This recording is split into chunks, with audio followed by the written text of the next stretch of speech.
konflik antara Iran dan Amerika Serikat bukanlah sesuatu yang baru. Ini adalah ketegangan yang sudah berlangsung selama puluhan tahun, dan hingga hari ini masih terus berlanjut tanpa benar-benar selesai. Dalam perjalanannya, konflik ini tidak selalu terlihat secara langsung, namun dampaknya tetap terasa di berbagai belahan dunia. Situasinya pun semakin kompleks, karena melibatkan banyak kepentingan, banyak pihak, dan berbagai dinamika global yang terus berubah. Pertanyaannya sekarang, apakah konflik ini akan berkembang menjadi sesuatu yang lebih besar, atau justru akan terus berlangsung sebagai ketegangan tanpa akhir? Awal mula konflik. Untuk memahami situasi yang terjadi hari ini, kita perlu melihat ke belakang, karena konflik antara Iran dan Amerika Serikat tidak muncul secara tiba-tiba. Semua ini berawal dari sebuah peristiwa besar yang terjadi pada tahun 1979, yang dikenal sebagai Revolusi Iran. Sebelum peristiwa ini terjadi, Iran dipimpin oleh seorang raja yang dikenal dengan sebutan Shah. Pada masa itu, hubungan antara Iran dan Amerika bisa dikatakan sangat dekat. Amerika memiliki pengaruh besar dalam berbagai aspek di Iran, mulai dari politik, ekonomi, hingga kebijakan strategis negara. Bahkan, banyak keputusan penting yang tidak lepas dari kepentingan Barat. Namun di sisi lain, kondisi ini juga memunculkan ketidakpuasan di kalangan masyarakat Iran sendiri. Sebagian masyarakat merasa bahwa identitas negara mereka mulai berubah dan terlalu dipengaruhi oleh pihak luar. Rasa ketidakpuasan ini terus berkembang, bukan hanya di kalangan masyarakat biasa, tetapi juga melibatkan tokoh-tokoh penting yang menginginkan perubahan besar. Hingga akhirnya, terjadilah Revolusi Iran pada tahun 1979. Peristiwa ini mengubah segalanya. Iran yang sebelumnya dipimpin oleh Shah berubah menjadi Republik Islam dengan sistem pemerintahan yang berbeda. Perubahan ini tidak hanya berdampak di dalam negeri, tetapi juga mengubah arah hubungan internasional Iran.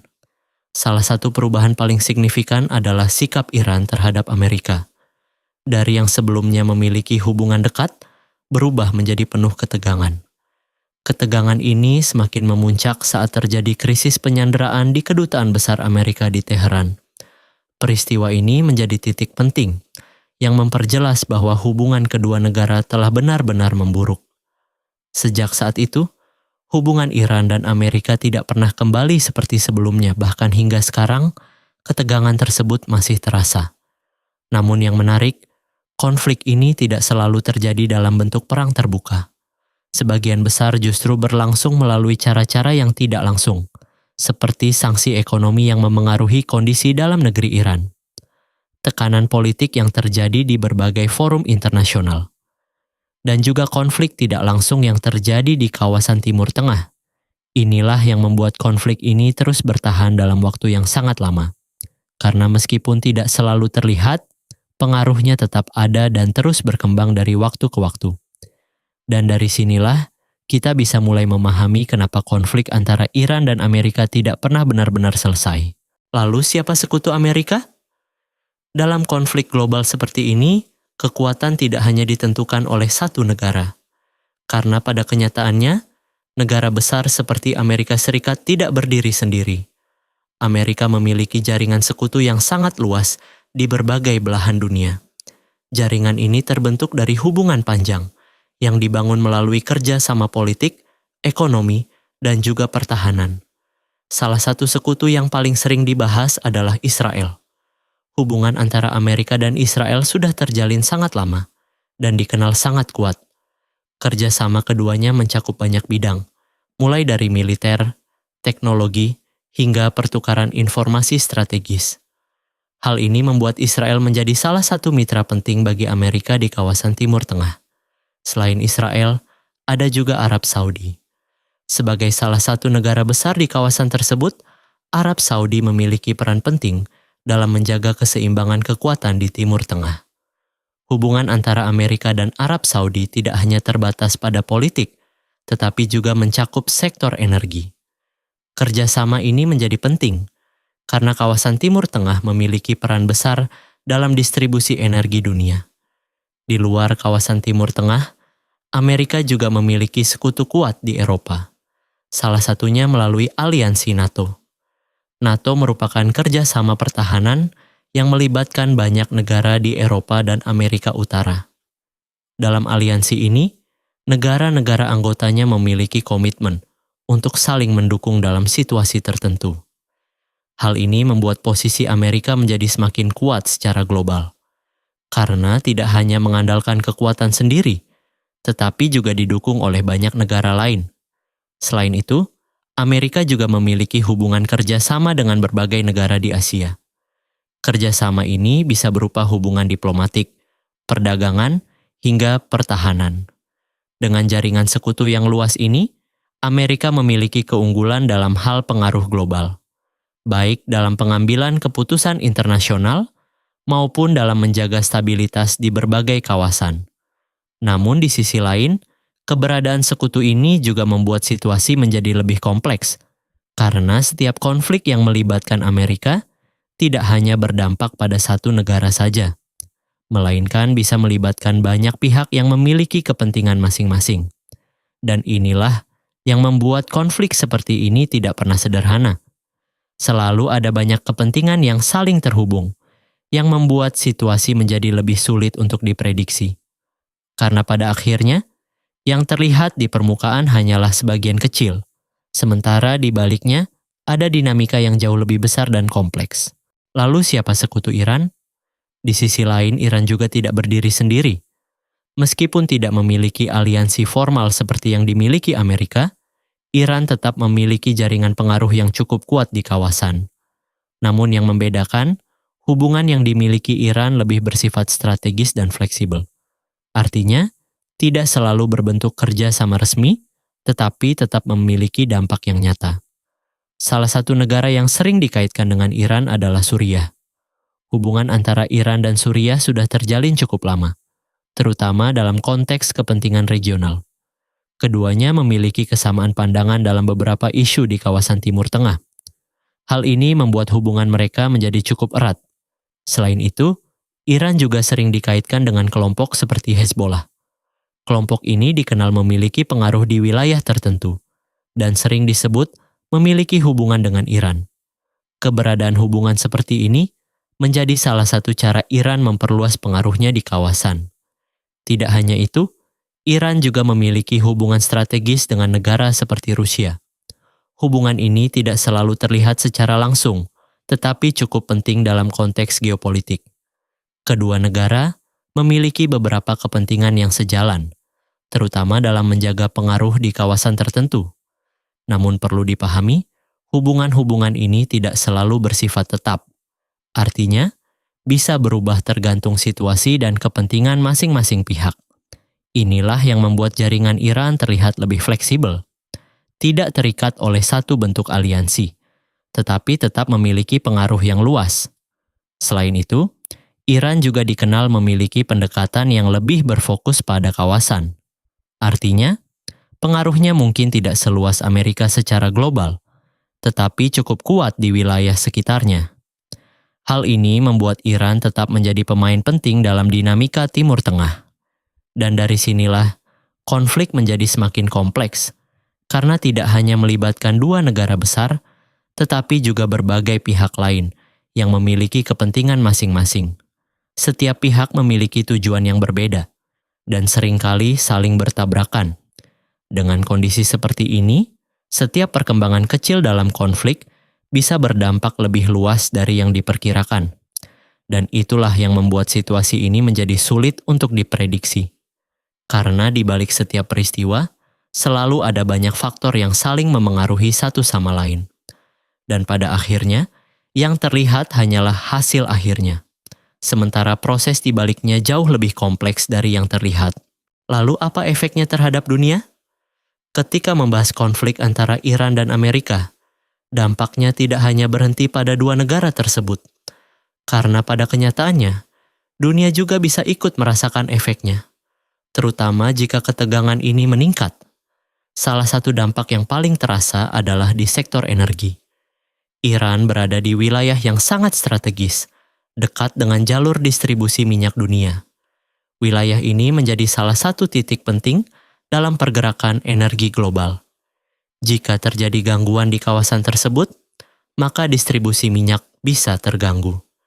Dan ketika distribusi terganggu, harga energi bisa mengalami kenaikan. Kenaikan ini tidak hanya berdampak pada negara besar, tetapi juga negara berkembang. Karena energi adalah bagian penting dalam kehidupan sehari-hari, mulai dari transportasi, industri, hingga kebutuhan rumah tangga.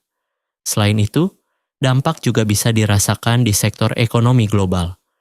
Ketegangan geopolitik biasanya membuat pasar menjadi lebih tidak stabil. Investor cenderung mengambil langkah hati-hati.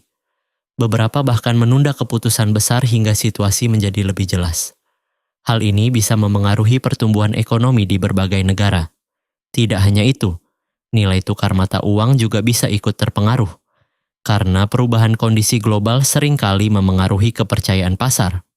Dampak lainnya adalah di sektor keamanan. Jika konflik berkembang lebih jauh, maka ada kemungkinan ketegangan meluas ke kawasan lain, terutama di wilayah Timur Tengah yang memiliki banyak kepentingan global. Namun penting untuk dipahami bahwa banyak negara saat ini berusaha untuk menahan eskalasi konflik, karena semua pihak menyadari bahwa dampaknya bisa sangat luas, bukan hanya dalam jangka pendek, tetapi juga dalam jangka panjang. Konflik besar tidak hanya berdampak pada negara yang terlibat, tetapi juga pada stabilitas dunia secara keseluruhan. Dan inilah yang membuat situasi seperti ini selalu menjadi perhatian global. Karena apa yang terjadi di satu wilayah bisa memberikan efek ke banyak tempat lainnya. Dengan kata lain, konflik ini bukan hanya soal dua negara, tetapi juga tentang bagaimana dunia merespons dan menghadapinya. Dan itulah alasan mengapa banyak pihak berharap konflik ini tidak berkembang menjadi sesuatu yang lebih besar. Lalu siapakah yang akan menang? Pertanyaan ini hampir selalu muncul setiap kali konflik ini dibahas. Siapa yang akan menang jika situasi ini berkembang lebih jauh? Siapa yang lebih kuat? Siapa yang lebih unggul? Dan siapa yang akan bertahan sampai akhir? Namun pada kenyataannya, jawaban dari pertanyaan ini tidak sesederhana itu. Karena konflik seperti ini tidak bisa dilihat hanya dari satu sisi saja. Jika dilihat secara umum, Amerika Serikat memang memiliki keunggulan dalam banyak hal, terutama dalam kekuatan militer. Amerika memiliki teknologi yang sangat maju, sistem pertahanan yang modern, serta anggaran militer yang sangat besar.